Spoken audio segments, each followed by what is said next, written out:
Hello everyone, আজকে আমরা চলে এসেছি স্পেন্সার মলে এসির হাওয়া খেতে।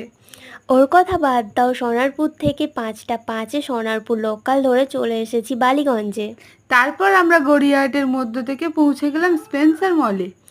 ওখান থেকে আমরা আমাদের কিছু দরকারি জিনিস দেখছিলাম, তার থেকে যেগুলো পছন্দ হলো সেগুলো নিয়েও নিলাম। তারপর একটা তরমুজ নেওয়ার ইচ্ছে হলো, তো তরমুজ নিতেও চলে গিয়েছিলাম। তারপর আমরা উপরে দেখতে গেছিলাম ড্রেস কালেকশন সেখানের মধ্যে থেকে আমাদের একটা ড্রেস পছন্দ হলো। সেটা পরে একটু ঢং করছিলাম।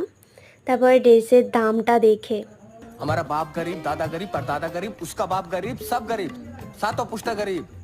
যাই হোক, নিতে তো পারবো না, তাই কয়েকটা ফটো তুলে চলে এলাম। তারপর আমরা রাতের ডিনার করার জন্য খাবারটা বাইরে থেকেই নিয়ে চলে এলাম। এগুলো ছিল আমাদের আজকের শপিং। ভিডিওটা কেমন হলো জানিও। অ্যান্ড লাইক, কমেন্ট এবং শেয়ার করে দিও। টাটা।